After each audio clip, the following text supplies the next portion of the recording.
folks, MasakoX here. Now quite recently, the superhero movie retelling within the manga has come to an end. And just like with the previous two arcs, we want to give some sort of overall thoughts about the entire widget. And honestly, it was kind of super meh. While the mini arc leading to this part of the story had some promise, the whole thing with the high school, as it did focus on Goten and Trunks, the main thing about it was, okay, let's just start at the beginning.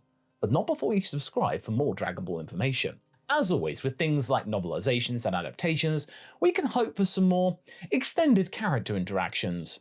That is the case at the beginning of this arc, where we see Piccolo picking up Pan from kindergarten and starting her training session, like in the movie. As always, their relationship is incredibly wholesome and cute, so that seems to be working in favour of this arc, so nothing is being lost there, we still got that cuteness. However, not every addition here is quite as nice. First and foremost, the exposition is connected to Krillin's work as a police officer. That seems fair to begin with, a work in which, despite him being the strongest human, he isn't that good at, according to the manga. Whereas in the anime and everywhere else, I thought he was pretty competent. He seemed really good considering how strong he is in relation to regular humans. Also, during the introduction from the police point of view, it kind of took a bit of the charm away and robbed Kami a lot of his eccentric scene. Honestly, removing even a passing reference to Kami Presents, one of the funniest running gags in the movie, seemed like a really, really huge mistake. It degraded him into some kind of just generic minion. And then we have one of the most embarrassing scenes for Krillin ever, as he could not stop a car with Carmine, Hedo, and Magenta inside, and also lost the Hachimaru, Hedo's bee wasp assistant. Why was he even in this scene? He was not needed. Like, honestly, this feels like he's just on the green screen and that he just got added in post, because the other three characters don't even know he's there, barely. As the other characters, they just don't acknowledge him. He's just that unimportant to the events. It's just the sake that Toyotaro, he does not like Krillin. The next part of the story is okay, a pretty faithful rendition of the events that we do know from the movie. Okay, it's a little bit less flashy, obviously, because the medium of paper drawings kind of limits all the visual fanfare. And yes, I know anime is paper drawings, but I'm talking about static ones. Say what you will, but this chapter really made us appreciate the graphical aspect of the movie even more. It did push the boundaries. A lot of its charm relies on them being able to do some crazy angles, and that is sadly lost in translation. Not that there aren't any nice choreographic additions at all, as every fight feels longer, it's just, it will always feel like a downgrade no matter how you look at it. This is why it's always good to have manga first, anime next, because it always gets better. Also, the whole comic book effect holograms, yeah, they don't really work in the manga because they hardly distinguish themselves from the standard comic aesthetic. It just sort of goes back into it and it just becomes samey. It is hard to fault anyone for that, because gammas do that, but it's just, well, tricky to show it in the manga without any use of color and movement. We then get some snippets of the lore here and there, but for the most part, things are moving forward as they were in the movie. So why are we even bothering to bring this down into the manga? Because everybody's seen it already. Again, we're not going to be going over absolutely everything because that would be a little bit demeaning and degrading. We're already covering the movie.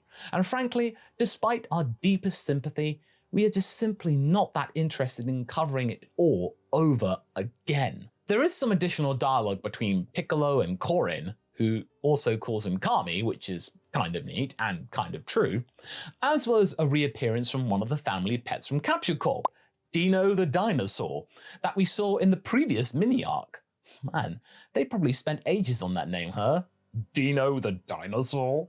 Anybody watch the Flintstones? The stuff on Beerus's planet, though, is slightly extended, as is the dialogue between Dende and Piccolo. Other than that, we actually see Goten and Trunks receiving the call to the scene. That was a nice little addition. And once again, another element to highlight is the debut of the teenage Marin, which is obviously a good thing. Hey, since Goten and Trunks got to age up, surely she would. Only to be then undermined by the stupid 18 suspecting Krillin of cheating plot edition. Why he would need to hide his investigation is beyond me, so the onus is kind of on Krillin as well. And the only good reason would be to not give his wife some nasty post-traumatic stress related to the Red Ribbon Army perhaps? Trying to think of her, maybe? But then again, this is never elaborated on, it never is. We never go deep into people's emotions. And okay, I know I keep saying that Toyotaro hates Krillin, but maybe... I do think that rather than maybe outright hating him just for the sake of it, he doesn't see him as anything more than a comic relief character, which honestly is very obvious in the manga version. The animated Krillin has a much better track record. I remember commenting in the movie how well he was really used. He contributed. Also, the double team of Piccolo and Gohan versus the Gammas is greatly expanded, and probably remains the best fight sequence in this medium by a mile, and of course if we add Orange Namekian stuff into it as well. Also, it is kind of nice to see the Gammas come around gradually instead of being an instant turnaround in the movie. It's a gradual revelation of what they are doing and that they are the baddies. This is certainly an improvement. Again, once the main action pieces are up, they're done and dusted, this saga isn't actually half bad, but sadly, we all know how it's going to end. So the suspense is nearly non-existent. You know the drill, Carmine attacks Pan, the Gammas realize who the baddie is and that they were helping them, and Hedo fails to stop Magenta from waking up Cell Max, and oh wow, that is quite a nice shot. There is no disputing Toyotaro has really gotten good at drawing. There are some notable changes in the fight against Max as well. Everyone seems to be much more useful, and the androids realize who they were based on, which partially confirms our theories. We even have a pretty, dare I say it, team-up scene, which is one of the better things that were added into the mix, that finally Gamma 1 and 2 got to work with the Saiyaman X. That was really neat. The only thing is that because they spend 3 chapters on the fight itself, it does tend to drag on, because technically this fight lasted for 3 months, even with the cool additions. I'm pretty convinced that you could solve everything that we saw in the movie during those scenes in 2 chapters. Also, the change for the reason of Gohan's beastification is kind of confusing. It's not necessarily bad, it's just confusing.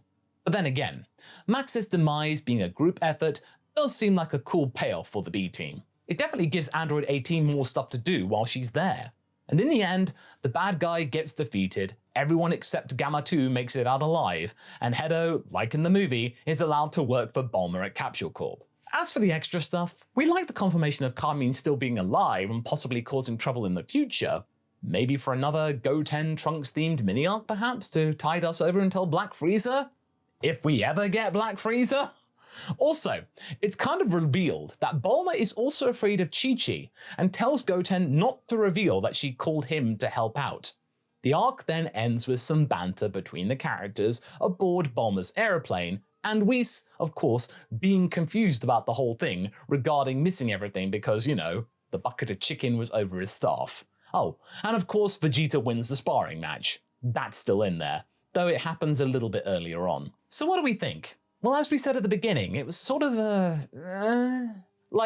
it's not the worst part of the Dragon Ball Super manga by a long shot, and it does have some actually decent moments and additions for the most part, if we don't count tormenting Krillin for the sake of comedy. But honestly, this whole thing was the case of too little, too soon to justify its existence by other things than just stalling, waiting for the next part or what the future is going to be for Dragon Ball.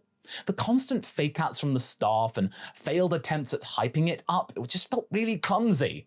As we've said before, this was either the effect of stalling, maybe due to the whole Iyoku Shueisha drama that we really cannot know the machinations of just yet, or an attempt to bring the story of the movie to a Japanese audience, which wasn't needed because it seemed to perform pretty well, the movie, in theaters, so why do we need it in paper form?